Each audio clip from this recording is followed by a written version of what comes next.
Hello everyone, welcome back to my channel. I hope आप सभी बहुत अच्छे होंगे एंड आई नो आप सभी बहुत डरे हुए होंगे। कल से आपके एग्जाम्स है, सो प्लीज़ स्ट्रेस मत लीजिए। मैं आज इस वीडियो में आप लोगों को बहुत अच्छे ऐसे इंपॉर्टेंट टिप्स बताऊंगी जो कि आपको एग्जाम के दिन फॉलो करने हैं। तो सबसे पहले आपको बिल्कुल पैनिक नहीं करना है, ठीक है।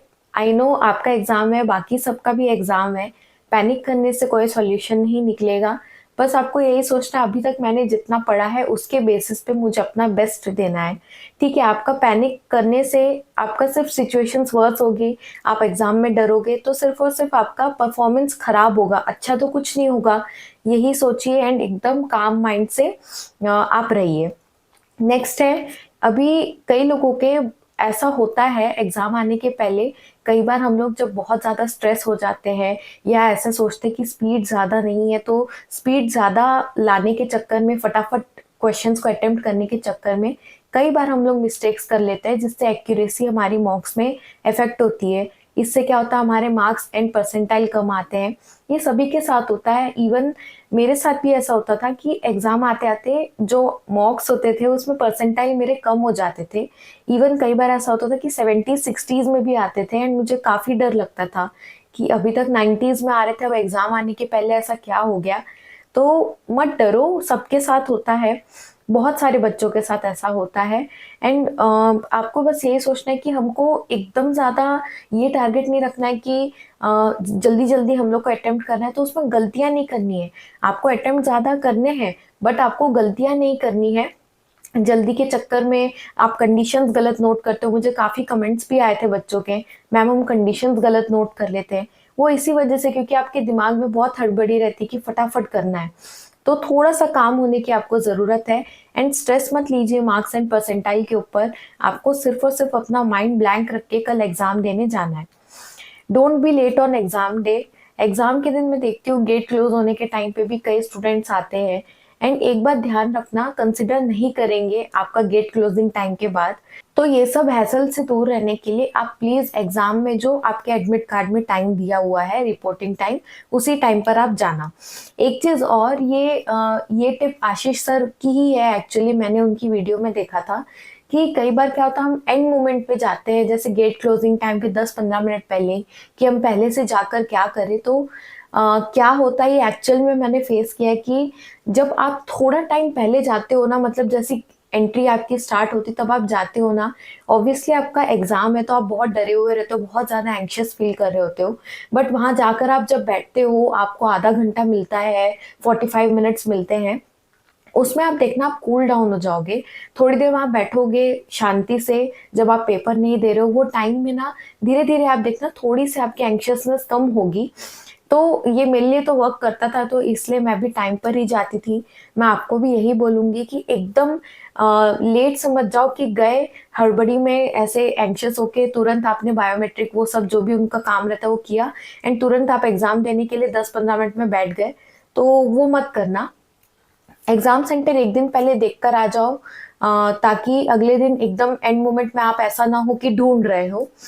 जो भी वैलिड आईडी प्रूफ लिखा हुआ है वो लेकर जाना है आपको, आधार कार्ड लेकर जाना, एडमिट कार्ड आप लेकर जाना, ये सब चीज़ें बेसिक है, भूलना नहीं। मेरे एग्जाम के टाइम पे एक प्रीलिम्स के क्या हुआ था, एक बच्ची 12th का या शायद 10th का मार्कशीट लेकर आई थी एंड वो अलाउड नहीं था वहाँ पर कि as a valid ID proof आप नहीं लेकर आ सकते। तो उसको फिर घर जाना पड़ा, उसका घर काफ़ी दूर था एंड वो एग्ज़ाम नहीं दे पाई।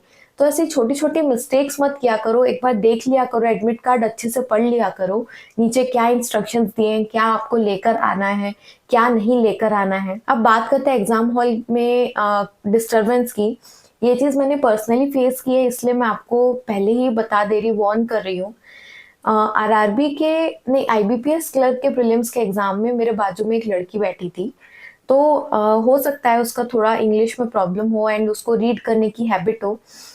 तो वो क्या कर रही थी कि जो आरसी था वो जोर जोर से रीड करने लग गई थी, इतना जोर से रीड कर रही थी कि मुझे लिटरली हम बगल वालों को उसकी आवाज सुनाई दे रही थी। वो जो वर्ड्स बोल रही है वो इतने जोर से रीड कर रही थी एंड इन्विजिलेटर्स अपना काम कर रहे थे, वो बहुत दूर खड़े थे।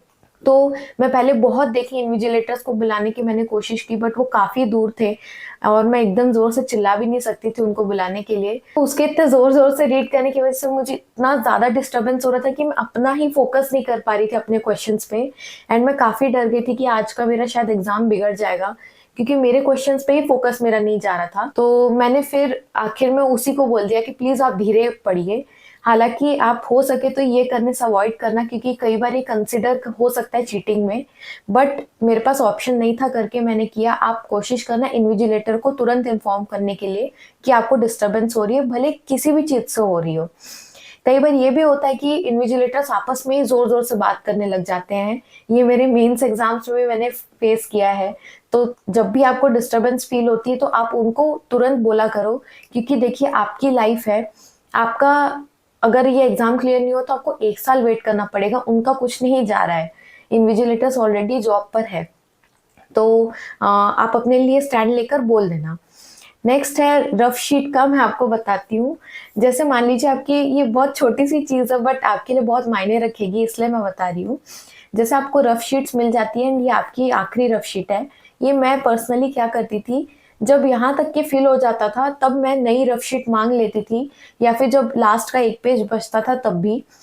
क्यों? क्योंकि पता नहीं मैंने जब भी एग्ज़ाम दिया है इन्विजिलेटर से थोड़ा-सा मुझे प्रॉब्लम रहा है कि मैं रफ शीट माँग रही हूँ और वो लेकर ही नहीं आ रहे हैं, बहुत दूर खड़े हैं या उनको सुनाई नहीं दे रहा है। मैं बुला भी नहीं पा रही हूँ उनको। तो एक बार ऐसा हुआ, तभी से मैंने सोच लिया था अब एग्ज़ाम्स में, क्योंकि ना क्या होता है कि मैं बुला रही हूँ, मेरा पेपर खत्म हो गया, मैं वेट कर रही हूँ, तो उसमें आपका टाइम चला जाता है, एंड एग्ज़ाम के दिन एक-एक सेकंड आपके लिए काफ़ी ज़्यादा इम्पोर्टेंट होता है, और मेरा बहुत टाइम वेस्ट हो गया था इस चक्कर में, एंड आप क्या ही कर सकते हो। इसलिए मैं क्या करती थी कि लास्ट का जब पेज बचता था, तो मैं तभी माँग लेती थी न्यू रफ शीट, ताकि मैं जब माँगूँ और इधर-उधर हो, तो मेरा टाइम वेस्ट ना हो। तो ये छोटी-सी चीज़ आप भी ध्यान रख लेना। नेक्स्ट है पहले से आप चेक कर लेना आपका माउस या कीबोर्ड में कुछ दिक्कत तो नहीं आ रही है, आप ढंग से वर्क कर रहा है कि नहीं। नहीं वर्क कर रहा है तो आपको अगेन इन्फॉर्म करना है। Avoid over discussing and analysing question papers with others. Exam होने के बाद लोग दूसरे कैंडिडेट से पूछते रहते हैं आपने कितने अटेम्प्ट्स किए, रीजनिंग में, इंग्लिश में पेपर हार्ड लगा आपको कि ईज़ी लगा। तो देखिए ये सब मत किया करो, बहुत टेंशन होती है घर आने के बाद कि दूसरों का पेपर शायद बहुत अच्छा चला गया है, मेरा बहुत खराब गया है। मैं तो यही बोलूँगी, ये आशीष सर की ही है अगेन टिप, उन्होंने भी बोला था तो मैंने उनको तो ब्लाइंडली फॉलो किया एंड मेरे लिए वर्क किया, इसलिए मैं बोलूँगी एकदम ओवर डिस्कस मत किया करो, मोरल डाउन हो जाता है, क्योंकि आगे भी एग्ज़ाम्स है, उसके लिए भी आपको पढ़ना है। माइंड में यही चलेगा, मेरा पहला ही पेपर खराब हो गया, क्या गलती हो गई, सब इतना-इतना अटेम्प्ट किए हैं, तो वो सब ध्यान मत दिया करो, ठीक है?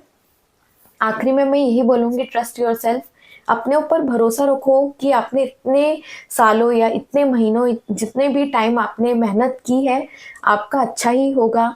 स्ट्रेस मत लीजिए, बस अपने ऊपर भरोसा रखिए, बस यही सोच के जाना है, मैंने अपनी मेहनत की है, मैं अपना बेस्ट दूँगा, काम होकर जाओ, अच्छे से पढ़ो, कल एग्ज़ाम दो, घर आओ, रेस्ट करो, फिर अगले दिन आप पढ़ने लग जाओ आने वाले एग्ज़ाम्स के लिए।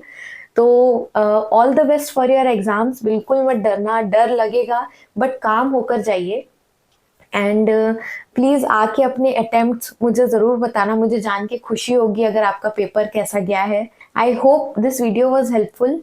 तो आज के लिए बस इतना ही, मिलते हैं नेक्स्ट वीडियो में, तब तक के लिए बाय बाय।